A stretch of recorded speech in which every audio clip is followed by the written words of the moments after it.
imaginer, hein, sans toutefois blesser quelque culture que ce soit. Et ça, il est plus important de dire que dans la notion d'interculturation, il y a bidirectionnalité. C'est-à-dire que vous ne pouvez pas passer le temps à traduire dans une seule direction, alors que vous êtes dans une société multilingue.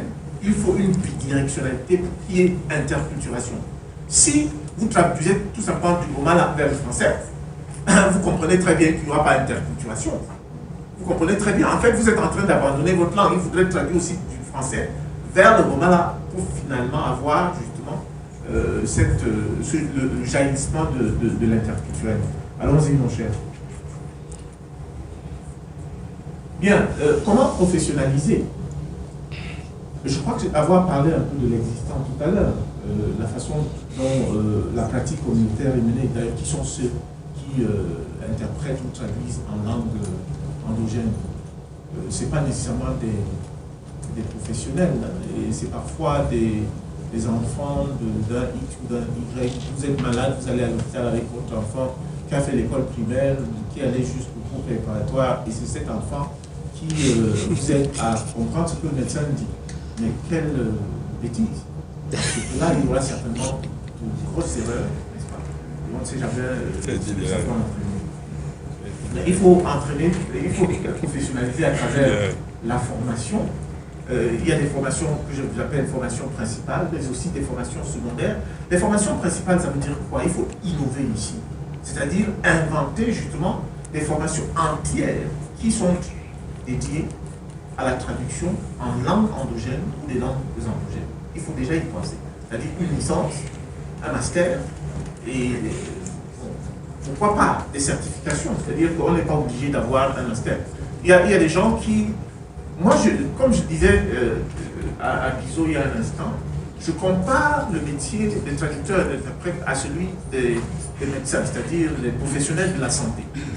Sur tous les plans. Hein. C'est-à-dire que vous pouvez avoir des techniciens de santé, vous pouvez avoir des infirmiers, vous pouvez avoir je ne sais pas trop quoi, etc.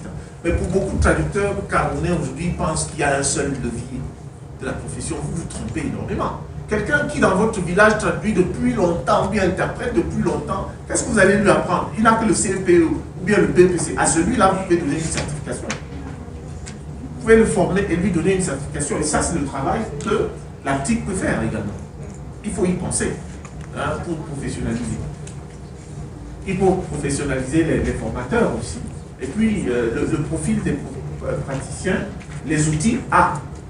Les outils. Vous savez, là se trouve vraiment le problème.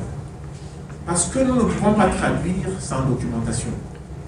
Nous ne pouvons pas traduire sans outils modernes.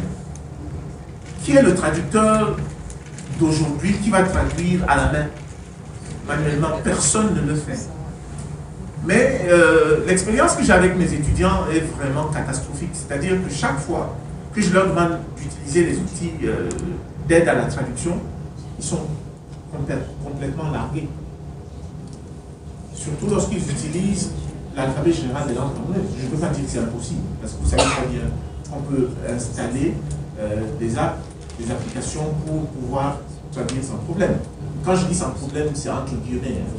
Ça, il faut le dire. Donc, les outils, il faudrait que les Africains, et même les traducteurs, quand on parle, par exemple, des outils, vous allez penser à Trados, vous allez penser à WordPress, vous allez penser à je ne sais pas trop quoi, à Cross et tout cela. Mais attention, vous vous placez essentiellement dans le camp des utilisateurs, des consommateurs. Vous pensez bien que ces mémoires de traduction, vous ne pouvez pas en créer, vous, sans oublier l'intelligence artificielle, la traduction automatique qui est indispensable aujourd'hui. Il y a quelques décennies encore, on se moquait, n'est-ce pas, royalement, n'est-ce pas, de la traduction automatique et de l'intelligence artificielle. Ce n'est plus le cas, mes chers amis. Même l'autosuggestion que vous utilisez au moment où vous êtes en train de traduire, pourquoi est-ce que vous ne pouvez pas en faire dans vos langues? On en a besoin. Et ça, il y a du travail. Et ça peut se vendre. Si vous créez du besoin, ça va se vendre. Sachez-le. Et dites-vous bien qu'il y a beaucoup plus de travail. Bon, si vous êtes Ewondo, je ne sais pas combien de personnes parlent Ewondo, vous pouvez créer tout un marché. Si vous êtes 5, vous décidez d'investir tout simplement dans les Ewondo et de traduire dans les Ewondo. les nouvelles dans les mots, vous allez voir, au bout de 2 ans, 3 ans, revenez me voir. Vous allez entendre. Tout le monde viendra vers vous. Tout le monde viendra vers vous et vous allez entendre. Bien entendu, le cadre législatif et réglementaire dont a parlé H tout à l'heure et les réseaux professionnels et tout ça. Sans oublier que quand je parle d'outils tout à l'heure, ce n'est pas seulement les outils de formation, les outils de recherche de la pratique. Parlons d'outils de recherche. Le professeur Ba tout à l'heure a parlé de terminologie. Je vais associer terminologie et lexicographie. Les deux vont ensemble. Comment pouvez-vous compiler un dictionnaire aujourd'hui manuellement? Or, pour numériser les données, il faut avoir les outils qu'il faut. Et j'ai bien peur que jusqu'à présent, nous ayons d'énormes difficultés à numériser nos contenus. J'accuse toujours l'alphabet général des langues camerounaises. Quoi qu'on dise. Parce que vous ne pouvez pas nous expliquer pourquoi le Wolof n'a pas de problème. Pourquoi le Sango d'à côté là n'a pas de problème. Pourquoi toutes les langues d'Afrique de l'Est n'ont pas de problème. Jusqu'en Afrique du Sud n'ont pas de problème. C'est des langues pourtant, des langues d'atomes comme les nôtres, c'est des langues bantoues comme les nôtres, ou semi-bantoues, comme vous voulez, vous connaissez mieux ces familles que moi, n'est-ce pas? Mais puisque j'ai le privilège et l'honneur de coordonner les programmes de l'Université panafricaine de traduction et d'interprétation, je reçois ces gens de partout. Et quand ils utilisent leur langue par écrit, les Camerounais sont en train de souffrir. Ce n'est pas possible. C'est-à-dire qu'ils se moquent des Camerounais. Ils ne comprennent pas qu'au Cameroun, on n'arrive pas à écrire les langues.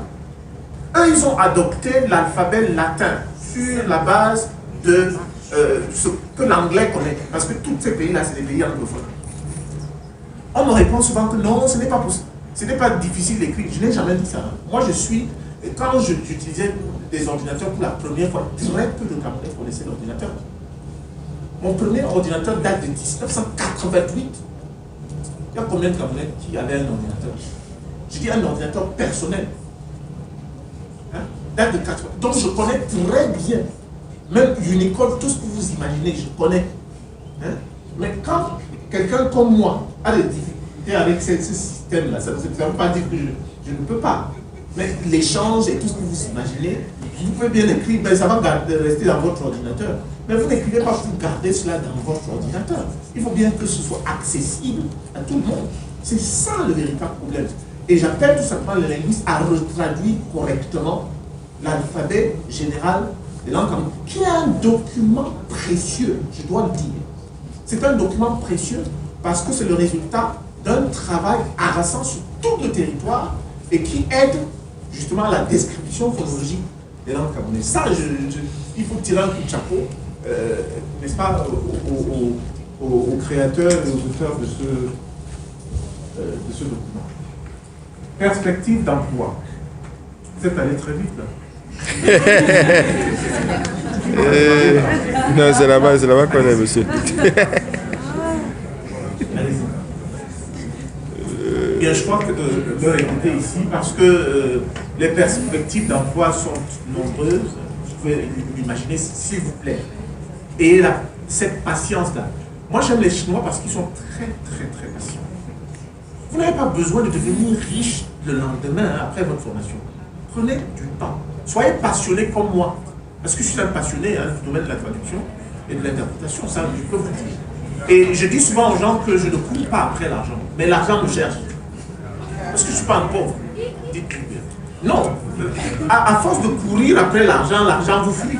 Pour dire, pareil comme mais organisez-vous et ayez de la passion pour ce que vous faites. Et je suis sûr qu'au bout du compte, ça va payer.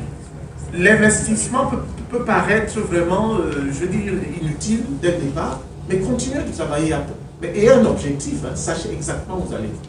Investissez dans vos langues. Vous tous, vous avez... Pardon?